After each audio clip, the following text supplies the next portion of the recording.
नमस्कार दोस्तों, आप देख रहे हैं खबर एचपी और आइए वक्त हो गया हिमाचल प्रदेश के ताज़ा और बड़ी खबरों को जानने का। बताएंगे सभी खबरें एक एक करके एवं विस्तार से। उससे पहले आप हिमाचल प्रदेश के किस जिले से न्यूज को देख रहे हैं कमेंट बॉक्स में कमेंट करें। साथ ही सभी खबरों से अपडेट रहने के लिए चैनल को भी सब्सक्राइब करें और बेल आइकन को जरूर दबाएं। तो दोस्तों चलिए शुरू करते हैं आज की पहली बड़ी खबरें। 10-11 जुलाई को प्रदेश के सभी स्कूलों, कॉलेजों और विश्वविद्यालय में रहेगा अवकाश। सीएम सुक्खू ने की घोषणा। जी मुख्यमंत्री सुखविंदर सुक्खू ने प्रदेश के सभी स्कूलों, कॉलेजों और विश्वविद्यालय में 10 और 11 जुलाई को अवकाश की घोषणा की है। वहीं मुख्यमंत्री की ओर से जारी प्रेस बयान में यह जानकारी दी गई। वहीं निदेशक उच्च शिक्षा की ओर से इस संबंध में आदेश जारी कर दिए गए हैं। वहीं इससे पहले आज सुबह उपायुक्त कुल्लू आशुतोष गर्ग ने बताया कि जिले में भारी वर्षा की वजह से 10 जुलाई सोमवार को सभी शिक्षण संस्थान बंद रहेंगे।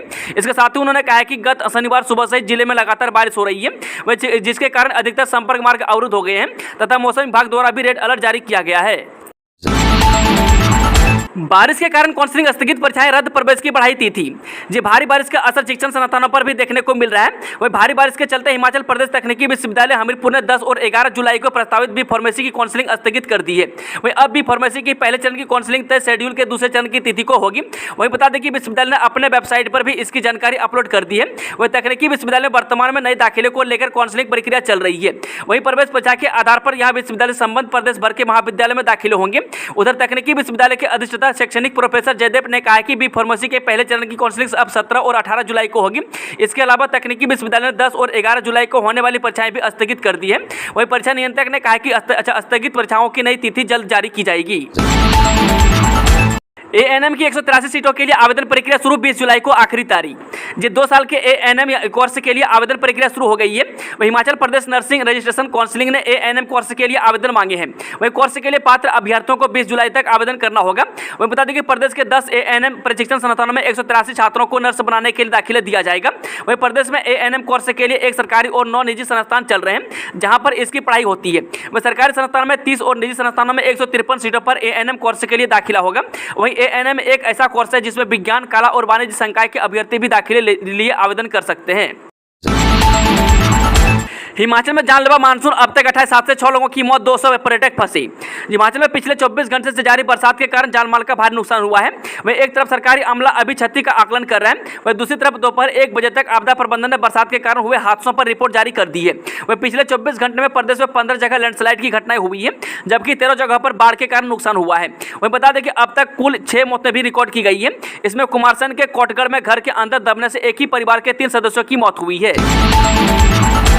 मंडी के दवाड़ा में ब्यास पर बना पुल बहा, पंचवक्त्र महादेव मंदिर जलमग्न, चंडीगढ़ मनाली एनएच बंद। जी प्रदेश में पिछले 2 दिन से मूसलाधार बारिश का दौर लगातार जारी है। वही लगातार हो रही बारिश के कारण मंडी जिला में भी सभी नदी नाले उफान पर हैं। वही बारिश के कारण पंडो डैम पूरी तरह से भर चुका है और आसपास के इलाकों में भी जल भराव की स्थिति पैदा हो गई है। वही बता दें कि पंडो डैम से लगातार पानी छोड़ा जा रहा है, जिस कारण मंडी जिला में बहने वाली ब्यास नदी ने भी रौद्र रूप धारण कर लिया है। वही मंडी शहर में नदी के तट पर बना पंचवक्त्र महादेव मंदिर भी जलमग्न हो गया है। वही मंडी ओट के बीच दवाड़ा में ब्यास पर बना पुल भी बह गया है। वही बता दें कि चंडीगढ़ मनाली नेशनल हाईवे 5-6 मील और अन्य स्थानों पर भी भारी भूस्खलन के कारण बंद हो गया है। वही वैकल्पिक मार्ग भी पूरी तरह से बंद है और लोग फंस कर रह गए हैं। 28 साल बाद ब्यास ने दिखाया रौद्र रूप, खतरे से करीब 10 फीट ऊपर बह रही पंचवक्त्र मंदिर भी जलमग्न। जी बारिश के चलते मंडी शहर में ब्यास नदी ने करीब 28 साल बाद फिर रौद्र रूप दिखाया है। वही 2 दिन से लगातार हो रही बारिश ने ब्यास नदी के जलस्तर में इजाफा कर दिया है। वही करीब 10 घंटे से अधिक समय से ब्यास नदी पंडो से लेकर मंडी शहर और आगे खतरे के निशान से करीब 10 फीट की ऊपर बहती रही। वही बढ़े हुए जलस्तर से नदी किनारे रह रहे लोगों में दहशत है। शिमला में आज 7 मिनट तक देखा जा सकेगा अंतर्राष्ट्रीय स्पेस स्टेशन। जी अंतर्राष्ट्रीय स्पेस स्टेशन शिमला से सोमवार से देखा जा सकेगा। वही नासा ने इस संबंध में जानकारी साझा की है। मैं बता दें कि शिमला से सोमवार सुबह 4:31 पर 5 मिनट के लिए यह दिखेगा। यह उत्तर से पूर्व की ओर जाता देखा जा सकता है। इसके अलावा सोमवार शाम 9:10 पर 7 मिनट के लिए स्पेस स्टेशन दिखेगा। इसे दक्षिण पश्चिम से पूर्वोत्तर की ओर जाते हुए देख सकेंगे।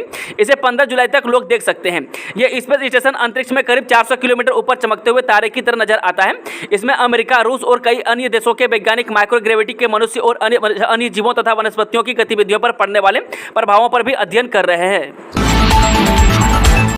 एचआरटीसी बस में 3 यात्रियों को बिना टिकट ले जा रहा था कंडक्टर निलंबित। हिमाचल पथ परिवहन निगम की साधारण बस में 3 यात्रियों को बिना टिकट दिए ले जा रहे कंडक्टर को निलंबित कर दिया गया। वहीं एचआरटीसी मुख्यालय के निरीक्षण के दस्ते ने दिल्ली से रामपुर जा रही बस को शुक्रवार रात 11:30 बजे डेरा बस्सी के पास निरीक्षण के लिए रोका। वहीं इंस्पेक्टर बलबीर सिंह और सब इंस्पेक्टर गुरबचन सिंह ने जब टिकट जांचे तो 3 यात्री बिना टिकट पकड़े गए। वहीं बस में कुल 45 यात्री सवार थे। वहीं पूछताछ में यात्रियों ने बताया कि कंडक्टर ने उनसे किराया लिया था लेकिन टिकट नहीं दिया। हिमाचल में यूरिया खाद का संकट, हिमफेड ने कंपनियों को 9922 मीट्रिक टन की भेजी मांग। हिमाचल प्रदेश में भारी बारिश के बीच किसानों बागवानों के लिए एक और संकट खड़ा हो गया है। वही फसल की पैदावार बढ़ाने के लिए इस्तेमाल होने वाली यूरिया खाद प्रदेश भर में किल्लत चल रही है। वही खाद के लिए किसान बागवानों डिपो में संपर्क कर रहे हैं मगर उन्हें खाद नहीं मिल रही है। यदि जल्द खाद मुहैया नहीं हो पाई तो किसानों को नुकसान होगा, साथ ही बागवानी पर भी असर पड़ेगा। वही बता दें कि हिमफेड ने संबंधित कंपनियों को इस बार 9922 मीट्रिक टन खाद की डिमांड भेज दी है। हिमाचल भाजपा में बड़े बदलाव के लिए बीजेपी नड्डा ने दी हरी झंडी, लोकसभा चुनाव है लक्ष्य। हिमाचल प्रदेश में लोकसभा चुनाव को लक्ष्य में रखकर संगठन में बड़े बदलाव को हरी झंडी मिल गई है। वहीं भाजपा के राष्ट्रीय अध्यक्ष जगत प्रकाश नड्डा ने नई दिल्ली में प्रदेश के वरिष्ठ नेताओं से चर्चा के बाद इस पर सहमति दी है।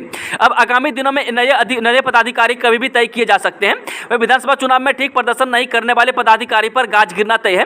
वही राज्य भाजपा संगठन के सामने लोकसभा चुनाव में वर्चस्व बनाए रखना चुनौती होगा। भाजपा बोली राहुल गांधी की धान रोपनी से 2024 का रिजल्ट नहीं बदलेगा। जी कांग्रेस पार्टी ने ट्वीट कर इसे जननायक का कदम बताया तो भाजपा नेताओं ने राहुल गांधी को ड्रामेबाज बताया। वो झारखंड भाजपा के अध्यक्ष बाबूलाल मरंडी ने कहा कि 2009 में राहुल गांधी कलावती के झोपड़ी में गए, 2011 में भट्टा परसोल गए, 2014 चुनावों से पहले राहुल गांधी कुली के साथ खाट सभाओं में गए, 2020 में राहुल गांधी प्रियंका के साथ हाथरस गए थे। इसी तरह 2023 में भी दिख रहे हैं। इस साल राहुल गांधी कभी ट्रक पर, कभी बाइक रिपेयर करते तो कभी किसानों के खेत में दिख रहे हैं, लेकिन न उस वक्त नतीजा बदला था न 2024 में रिजल्ट बदलेगा। बारिश ने मचाई भारी तबाही, पिछले 24 घंटों में 14 लोगों की मौत, हिमाचल सबसे ज्यादा प्रभावित।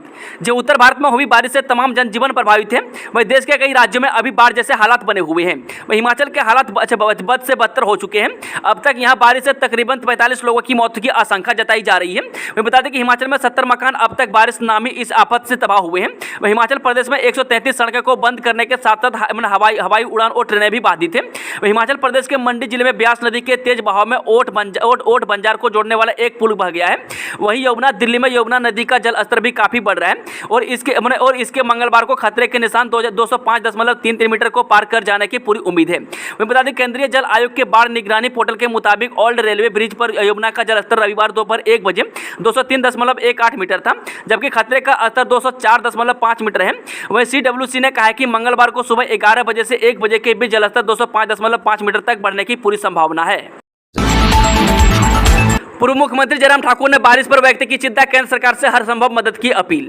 हिमाचल में पूर्व मुख्यमंत्री एवं नेता प्रतिपक्ष जयराम ठाकुर ने प्रदेश में हुई भारी बारिश पर चिंता व्यक्त की और केंद्र सरकार से हर संभव मदद मुहैया कराने की अपील की है। वहीं श्री ठाकुर ने हिमाचल प्रदेश में हुई भारी बारिश को देखते हुए केंद्र सरकार से हर संभव मदद करने का आग्रह किया और कहा कि पिछले 2 दिनों से लगातार हो रही बारिश से प्रदेश में जनजीवन पूरी तरह से अस्त व्यस्त है। वहीं बारिश की वजह से प्रदेश में जानमाल की भारी क्षति हुई है।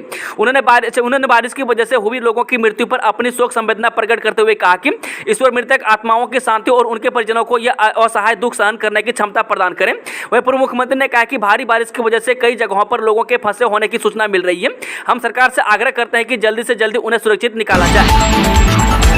हिमाचल में ITI के 2 फाइनल पेपर पोस्टपोन, बारिश के चलते तकनीकी शिक्षा बोर्ड ने जारी किया आदेश, जल्द तय होगी नई डेट। हिमाचल प्रदेश में बारिश के बाद औद्योगिक प्रशिक्षण संस्थान यानी कि ITI में सोमवार मंगलवार को होने वाले all India final trade test को पोस्टपोन कर दिया गया। इसे लेकर हिमाचल के तकनीकी शिक्षा बोर्ड ने देर शाम 6:01 पर सभी ITI के प्रिंसिपल को ईमेल करके सूचित कर दिया है। वही बता दें कि इसमें बताया गया कि 10 और 11 जुलाई के पेपर की जल्द नई डेट तय की जाएगी। वही बाकी पेपर पहले के शेड्यूल की तरह होंगे। वही बोर्ड के इस निर्णय से उन ITI के लगभग 20,000 बच्चों ने राहत की सांस ली है, क्योंकि सड़कों के बंद होने से कल पेपर देने ITI पहुंचाना किसी चुनौती से कम नहीं था। चलिए वो चलता है आज की आखिरी खबर। न्यूज शिमला के झराना में भूस्खलन से ढहा मकान, घटना में एक युवती की मौत, मां भर्ती, दादी मलबे में दबी। हिमाचल प्रदेश की राजधानी शिमला में भारी बारिश ने कहर बरपाया है। वहीं कुसुमपट्टी क्षेत्र के राजहाना में एक मकान भूस्खलन की चपेट में आ गया।